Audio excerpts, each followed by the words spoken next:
Ok, donc petite interruption involontaire, voilà, de micro, hein. Donc, il y a- il y a- Oui, je disais donc, enfin, ils sont en train d'harceler les médecins ouais, qui, eux, sont fidèles au serment d'Hippocrate, qui consiste à faire attention à ce que tu fais à un malade et à prendre soin du malade. Et donc, ils vont dire que les gens qui soignent avec des plantes ou qui soignent avec des méthodes, des protocoles, mais qui sont personnels à chaque malade, on les ennuie beaucoup, on les met devant le Conseil de l'ordre, on les interdit d'exercer sous prétexte qu'ils mettent la vie de leur malade en danger.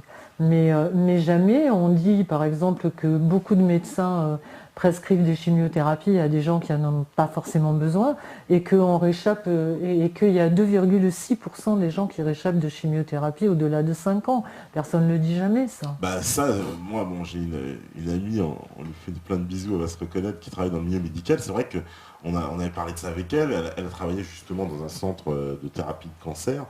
Ils utilisaient beaucoup la chimio et elle nous disait bah, qu'elle voyait quand même des gens guérir. Mais c'est vrai que j'en ai parlé beaucoup avec Gilles aussi l'autre fois, avec Gilles Lartigot, qui disait que la statistique est très faible. Si Ouais, on va la chercher, on verra que c'est... ouais, ouais. Donc ça veut dire que parce que la chimiothérapie, c'est quand même comment dire, une méthode qui consiste à un peu tuer tout, quoi, quelque part. C'est ça, on injecte Ouais, quelque chose qui tue absolument toutes ouais. les cellules. Mm. Il fait pas de sélection, il tue. Ouais. Enfin, Toi, tu n'encourages pas en tout cas la chimio. moi, je suis pas médecin, donc Non. je peux Mais pas sur dire ce que tu ça. t'es renseigné, Mais ce que je peux dire, c'est ce que je vois. Moi, ouais. je peux pas dire aux gens faites ça ou ne Mm, faites pas mm, ça. Je peux juste les encourager à ne pas croire à ce qu'on nous dit, mais alors surtout pas, rien mm. d'entrée, et à aller se renseigner, parce que quand on se renseigne, on trouve. Hein. Parce que sur ces questions-là, alors, voilà, petite question. Alors ça, c'est Jane Lynch. Après avoir entendu parler que les personnes dans des pays comme l'Inde ou la Chine étaient moins touchées par les maladies qui sont censées être protégées par le vaccin qui est obligatoire en France, alors ma question est, si dans des pays comme l'Inde ou la Chine, on meurt plus rarement des maladies protégées par les vaccins, pourquoi continuer à ce qu'ils soient obligatoires et si importants pour la médecine? En fait, pourquoi ils insistent? Bah, c'est quoi? C'est juste pas économiquement, parce que ça rapporte beaucoup.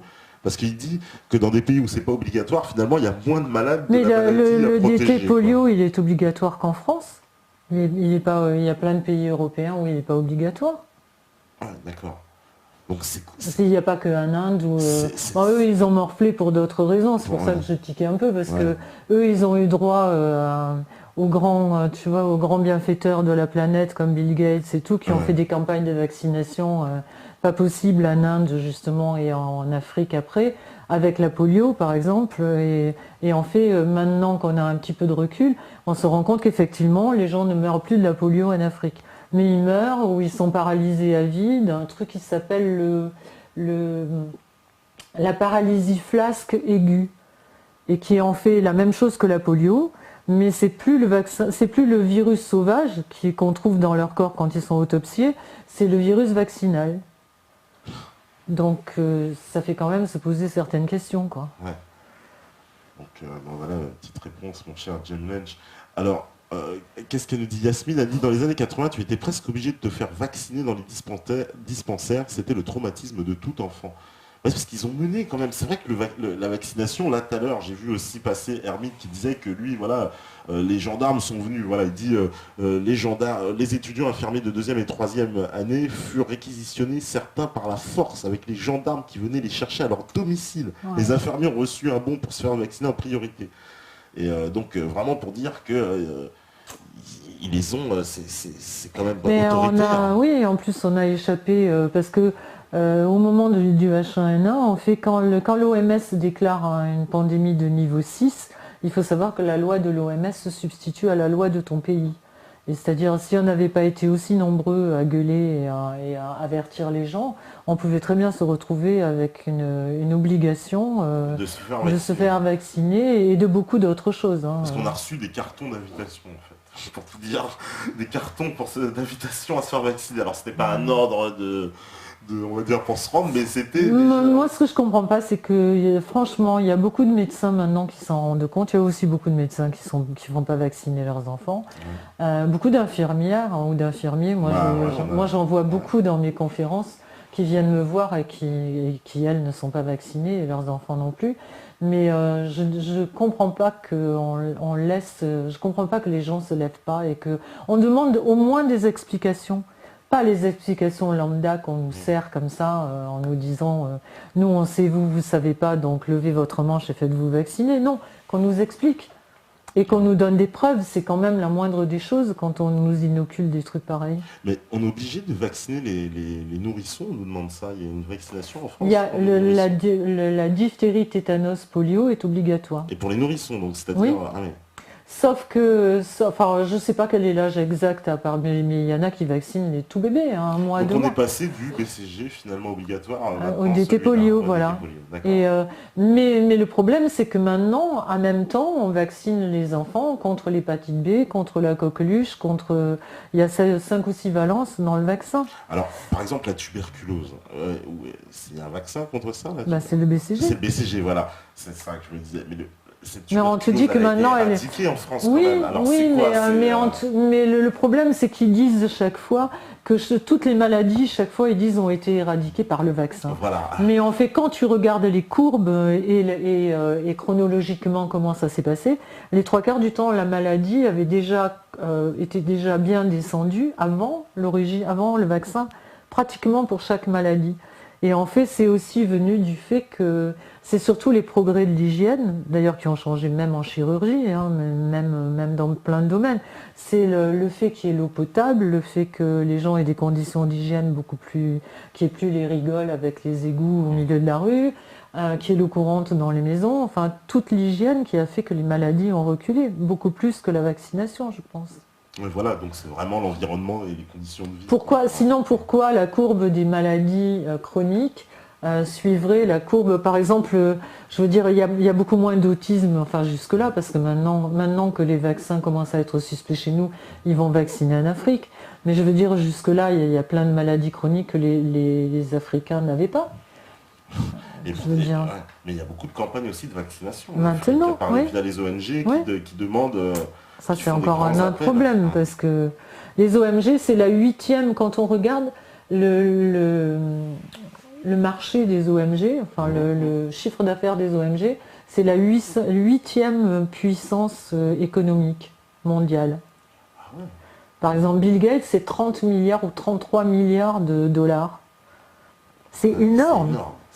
C'est énorme, surtout quand on sait qu'en fait, on nous dit, mais ce sont des bienfaiteurs de l'humanité, ils donnent comme Warren Buffett, à un moment donné, il y a eu une campagne, il trouvait abominable que ses enfants héritent, il pensait qu'il fallait en faire profiter l'humanité. En fait, ça veut dire qu'ils prennent de l'argent de leur société, ils le donnent à leur fondation, et leur fondation, déjà, c'est exempt d'impôts, et ensuite, leur fondation achète des vaccins dans les sociétés dont ils sont actionnaires pour aller vacciner les petits Africains. Donc c'est 2 fois jackpot, quoi. Et moi, c'est ça que je supporte pas, c'est que partout où tu regardes, il y a un mensonge. Si vraiment tout est clair, pourquoi est-ce qu'on nous ment, voilà. C'est comme en politique, pourquoi on n'est pas assez grand pour comprendre ce qui se passe? Alors c'est vrai qu'il y a pas mal de questions, on me demande, on me dit... Il y en a qui prennent un peu le parti, j'ai l'impression, des vaccins. Enfin, on nous dit par exemple Zelarwell, le vaccin en particulier dans le sens n'est pas un médicament traditionnel. Il est donné prioritairement à une personne en bonne santé, personne qui n'est donc pas tombée malade. Ça entre dans le concept de la médecine préventive. On fait croire aux personnes qu'elles bénéficieront d'un bon rapport bénéfice-risque. Ouais. Ben oui. On fait croire, il a bien dit. On fait croire. Mais on tombe un peu dans le panneau parce qu'en fait, on prend quand même la parole de scientifique pour un peu parole d'évangile. Ah mais moi la raison pour laquelle je suis partie en guerre, c'est que j'ai fait comme tout le monde, hein. Je veux dire, au moment de l'hépatite B, je vivais aux États-Unis, je suis rentrée, j'ai dit mais bon ça va, je gagne bien ma vie et donc je vais faire vacciner, je suis allée me faire vacciner, j'ai fait vacciner ma famille en me disant vous savez je suis une bonne mère, moi au moins j'ai protégé mes enfants, etc. Le jour où je me suis rendu compte qu'il y avait autant d'effets secondaires et autant de problèmes, parce que justement aux États-Unis, comme il y a les class action, ça se voit beaucoup plus vite, j'ai été très très en colère. Et là, je vois les enfants qui sont malades, les filles qui sont malades, les drames que ça fait dans les familles, parce que ce sont des enfants qui étaient en parfaite santé, et qui, 1 mois ou 2 mois après, parce que ça arrive relativement vite après la vaccination, se retrouvent avec des maladies pas possibles, elles y voient plus par exemple, elles ont des moments où elles sont aveugles, elles ont des kystes sur les ovaires, elles peuvent plus marcher, elles ont des myofascites à macrophages, donc elles passent 5 mois sur 6 à l'hôpital. Quand elles ont 18 ans, elles peuvent quitter la lumière.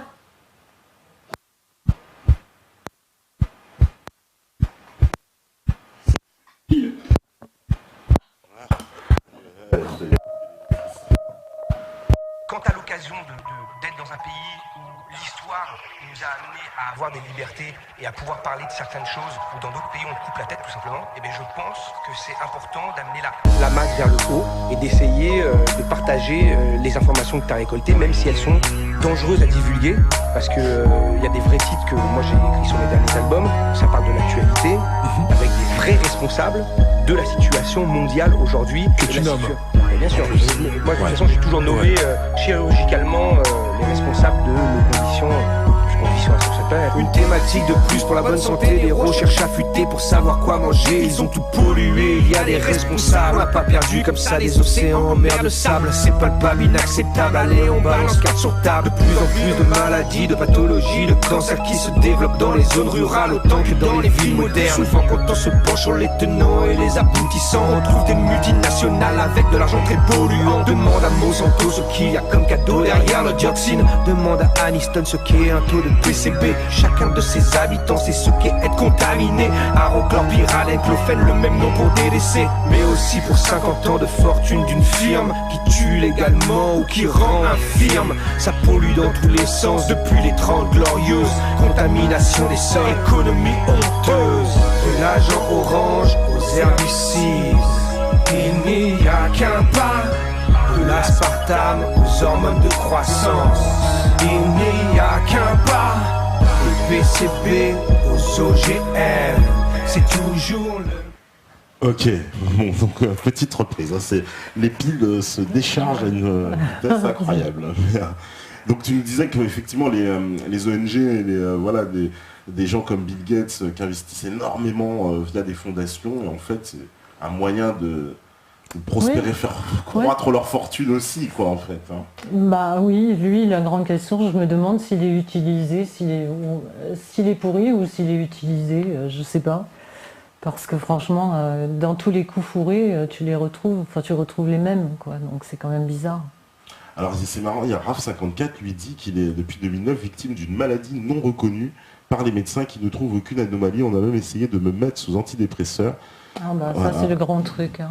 Et il a des syndromes, voilà, il explique de fatigue chronique, etc.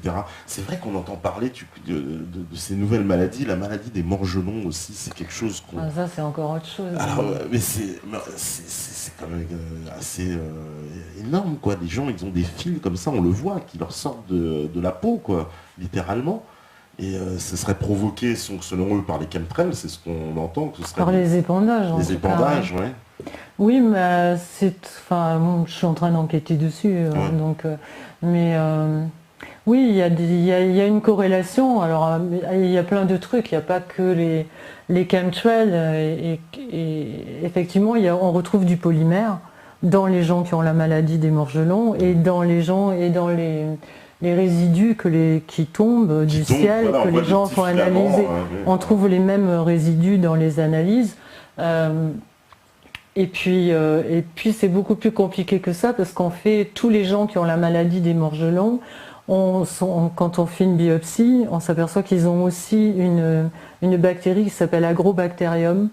Et cette bactérie, c'est celle qui est utilisée pour fabriquer tous les OGM. Donc alors là je ne peux pas vous en dire plus parce que je suis en train de chercher là-dessus. Donc il y a forcément une corrélation aussi, laquelle pour l'instant je ne la connais pas. Et il y a plein de trucs très bizarres, quoi. Mais c'est sûr que tout le monde est crevé, tout le monde dit, on voit bien dans l'air, tout le monde est crevé, tout le monde a des mal aux yeux, des allergies. Et effectivement, le nombre de fois où, je veux dire, les gens ont des enfants qui ont des problèmes respiratoires, ils rentrent à l'hôpital, ils sortent 3 jours après, on dit qu'est-ce qu'il avait? Ben, on ne sait pas, il ne savait pas ce qu'il avait, mais il est ressorti, ça va mieux, voilà. On ne sait pas, je veux dire, mais il est évident que c'est bien ce qu'on respire et ce qu'on mange. Bah, il faut que ça rentre bien quelque part, de toute façon. Oui, Pour se retrouver dans et le puis corps, c'est vrai que, enfin, là c'est pour ça que je disais, on est un peu cerné, quoi. Entre la médecine, la bouffe, maintenant ce qui nous tombe du ciel, ça fait quand même beaucoup pour des. Le corps humain est quand même fort. Hein. Espérons qu'on arrivera à tenir. Je sais pas. Voilà, on me dit, voilà, le gavage des médicaments, pesticides sur les animaux et la propagande pour se faire vacciner. Nous sommes voués à l'échec si rien ne change, à croire que tous les hauts décisionnaires sont maléfiques. Parce que je pense qu'il y a beaucoup de réactions contre les vaccins. C'est très nouveau parce qu'avant, les vaccins, c'était un peu quand même... Bah, c'était le dogme vaccinal, voilà. On ne pouvait absolument pas y toucher. Voilà, et Dieu merci, il y a eu Sylvie Simon qui est partie il n'y a pas longtemps, mais avec qui j'ai eu la chance de travailler, qui elle a fait 35 bouquins où il y a déjà 30 ans, elle a dit tout ça. Et je veux dire, ça a pris beaucoup de temps, mais quand même les gens commencent à être conscients que c'est... et moi je les encourage à pas me croire, à aller chercher, parce que c'est très important. Souvent on vient me voir, on me dit qu'est-ce qu'il faut que je fasse. Je ne peux pas dire à quelqu'un faites ça ou ne faites pas ça. D'abord, c'est pas mon rôle. Et je m'insurge toute la journée contre les gens qui nous disent faites ça et qui nous donnent pas d'alternative. Donc, c'est pas pour dire aux gens ne croyez pas cela, mais croyez-moi, moi. C'est pas. Je veux dire, il faut pas substituer un gourou à un autre gourou. Il faut que les gens prennent conscience de ce qui se passe. Et regarde, aille se documenter, regarde, et franchement, il suffit d'un tout petit peu de bon sens pour voir, quand on met les choses l'une à côté de l'autre, pour voir que ça ne tient pas la route. On nous demande, par exemple, il y a Steve il dit, est-ce que notre organisme, à nous, on va dire individus vivant en milieu urbanisé en Occident, on serait plus fragile que, par exemple, des tribus qui vivraient dans la forêt, qui n'ont pas du tout été vaccinées? Par exemple, il y a eu des... C'est pour ça qu'il y a un ensemble de choses qui fait croire quand même que les vaccins ne sont pas ce qu'ils nous disent. Parce que par exemple, il y a eu des études de fait sur les Amish qui ne se vaccinent pas, ne font pas de prise de sang, ne touchent absolument pas à la médecine allopathique. Et les Amish n'ont jamais été vaccinés, il n'y a pas d'autistes chez les Amish. Alors évidemment, on va nous dire c'est une coïncidence. Oui, mais ça fait beaucoup de coïncidences. Alors Saint-Sainteté, Sainte-Quenelle, je lui passe un petit bonjour aussi, une grosse bise. Il demande, est-ce que tu peux nous parler un peu d'André Gernez, parce que il nous a quittés il n'y a pas très longtemps et il avait des analyses aussi qui étaient sur le... qui allait dans ton sens, enfin, si j'ose dire. Oui, mais il y a eu effectivement Gernez et puis il y en a d'autres qui ont trouvé effectivement des façons de guérir ou du moins d'atténuer les cancers, etc. Mais ces gens-là n'ont pas droit à la parole parce que justement, c'est la même... En fait, c'est là où on se rend compte qu'il y a vraiment un complot, on l'appelle complot ou on l'appelle autrement, c'est pas l'important. Mais je veux dire, le plan est le même partout, c'est-à-dire qu'on a détruit tout ce qui était normal dans la vie, tout ce que la nature avait créé. Notre corps, on nous fait croire que notre corps est imbécile, qui ne peut pas se défendre, qu'il faut nous mettre des tonnes de trucs dedans pour que notre corps... Mais notre corps peut très bien se défendre tout seul, je veux dire. Gernez avait trouvé, je dis Gernez, mais c'est pas pour lui manquer de respect, parce que j'ai infiniment de respect pour lui. Et d'ailleurs, je vais parler dans pas longtemps avec un de ses bras droits, qui est Jacques Lacaze, justement pour me familiariser beaucoup plus avec sa théorie et tout ça. Mais tous ces gens-là ont été mis au banc et ont été jetés, je veux dire, par la médecine. Pourquoi? Il n'y a qu'une explication pour moi, c'est que ces gens-là, ça ne permettait pas de faire du fric. Et quand je dis c'est le même plan dans l'agriculture, c'est pareil. Quand les paysans gardaient leurs semences de l'année dernière et la ressemaient l'année d'après, et en fait ils achetaient les semences une fois de temps en temps, et après ces semences ils s'en servaient pendant des années. Maintenant qu'est-ce qu'ils ont fait? Ils ont breveté les semences, et toutes les autres ils les éradiquent au fur et à mesure, et quand elles ne sont pas au catalogue des semences, on n'a pas le droit normalement de les semer. Et les trois quarts des graines Monsanto, par exemple, sont des graines qui s'auto-détruisent après la récolte. Donc pourquoi? Parce que si les paysans ressèment les graines, Monsanto ne fait pas de chiffre d'affaires. Et c'est pareil, c'est la même chose pour les médicaments. Si c'est des médicaments naturels, si c'est de la prêle ou si c'est des médicaments, enfin des plantes que vous pouvez avoir dans votre jardin, et les labos ne peuvent pas faire de bénéfice dessus puisqu'ils ne peuvent pas le breveter. Il y en a partout. Je veux dire, moi j'ai des orties dans mon jardin, tout le monde a des orties dans son jardin. Donc comme ils ne peuvent pas le breveter, ils disent c'est de la merde, il ne faut pas s'en servir, il faut prendre notre chimie à nous, si c'est ça qui soigne. Mais c'est pas vrai. C'est pas vrai, la preuve, le docteur Germez l'a prouvé et d'autres l'ont prouvé. Mais Beljanski qui a été obligé de partir à New York et je veux dire qu'on a traité de charlatans, qu'on a vraiment traîné dans la boue. Et pourtant, ces médicaments sont en vente aux États-Unis.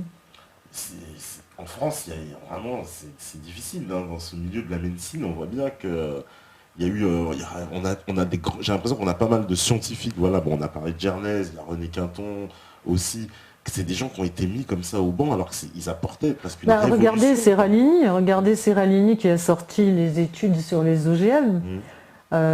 Immédiatement après, on l'a décrédibilisé. On a dit, l'Académie des sciences a dit que son truc, ses analyses étaient merdiques, qu'il fallait surtout pas s'en occuper, etc. C'est-à-dire à partir du moment où quelqu'un trouve quelque chose qui peut être bon pour nous, immédiatement on dit mais non, c'est ridicule, mais vraiment c'est nul. Le mec c'est un fou furieux, etc. Voilà, on les met, parce qu'ils ne peuvent pas faire du fric là-dessus.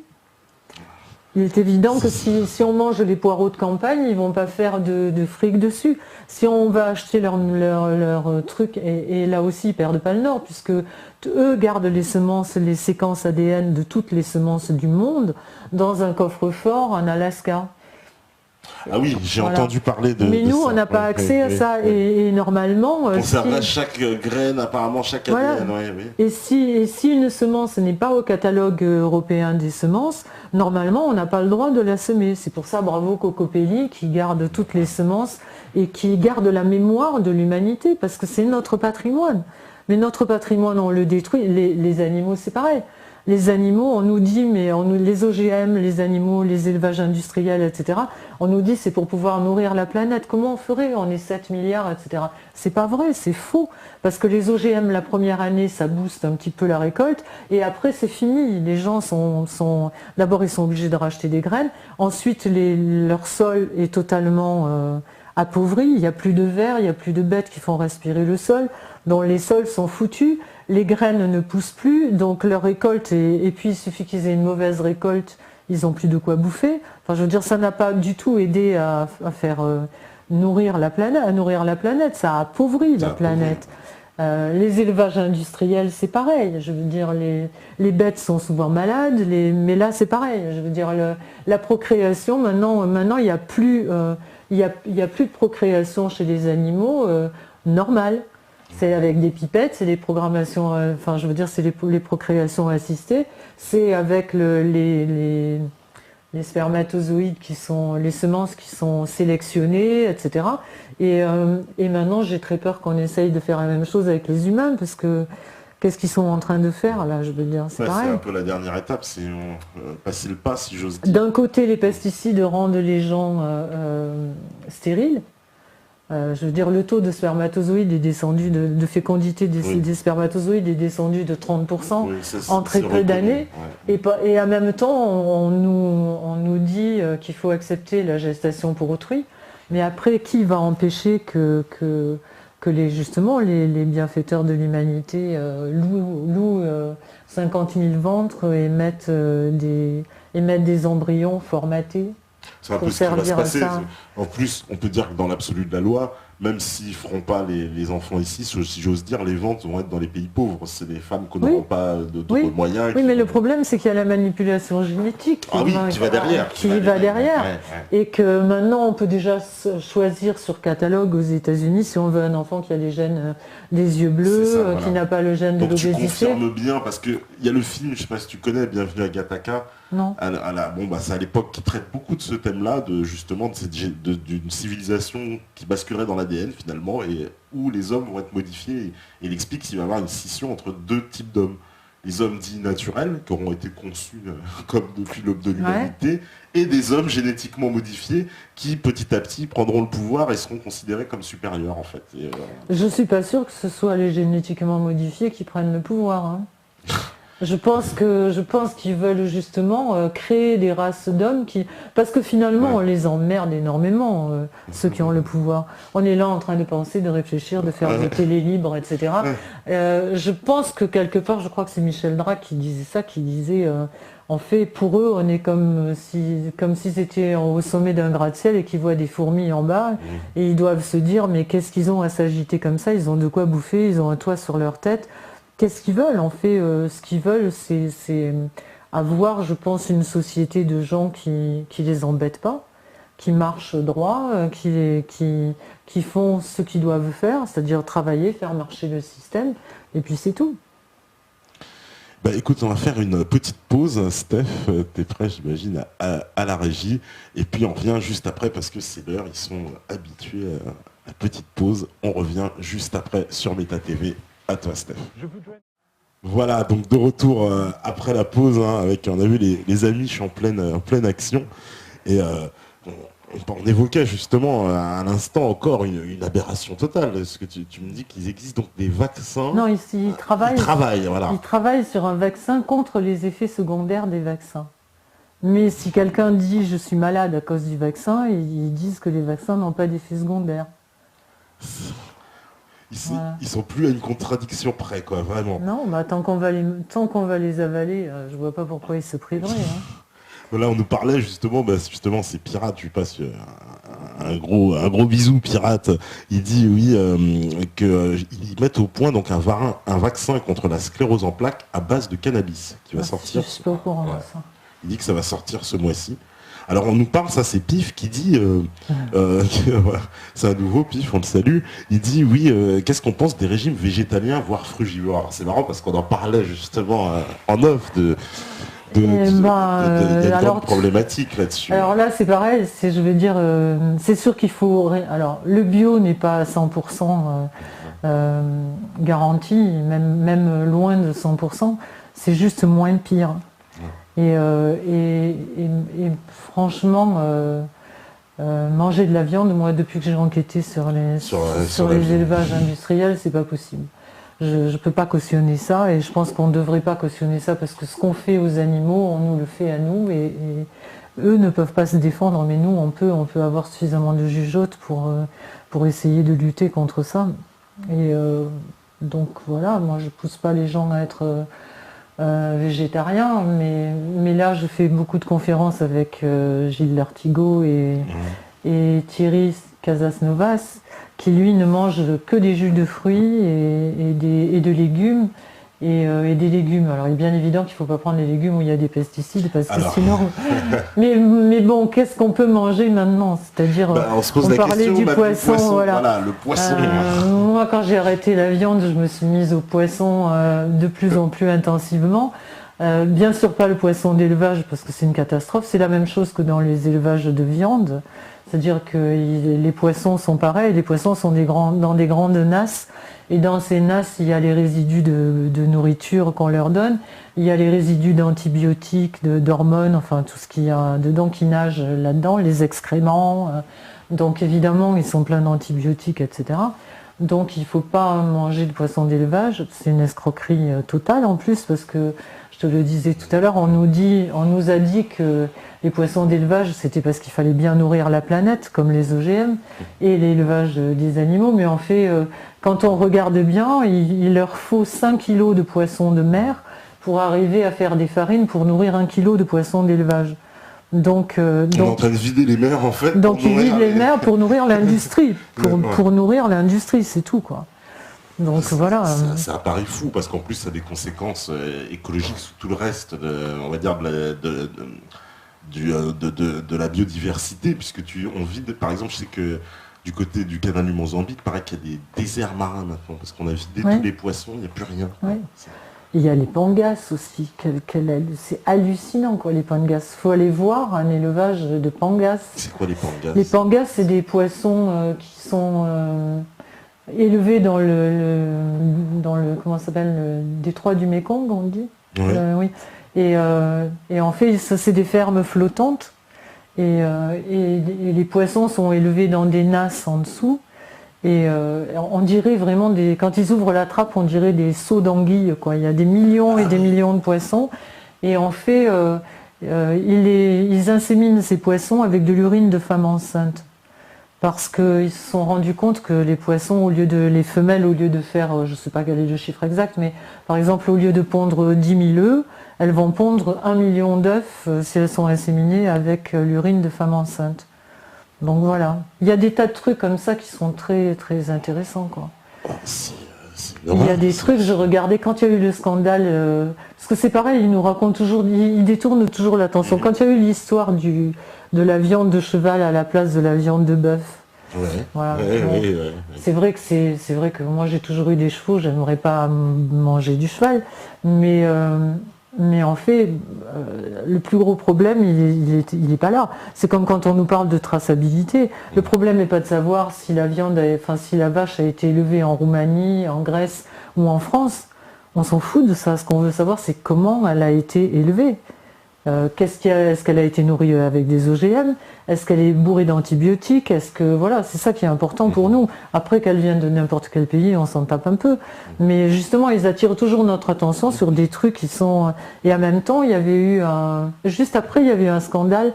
Je ne sais pas si tu te souviens, il y avait eu ils avaient retrouvé des bactéries fécales dans des tartes au chocolat chez Ikea. Ah oui, je me souviens de ça. Oui. Et moi, sur le coup, ça m'avait fait rire. J'avais dit, bon, il y a un mec qui était à l'usine, il a dû aller aux toilettes, il s'est mal lavé les mains. Après, j'ai appris qu'il y avait 7000 tartes. Donc, ça pouvait pas être un mec tout seul, quoi. Ça pouvait pas être un accident. Voilà, 7000 tartes. Et donc, je me suis tapé toute la liste des additifs pour voir avec quoi a été fait chaque additif. Il y en a 5. Enfin, j'en ai trouvé 5, il y en a peut-être plus.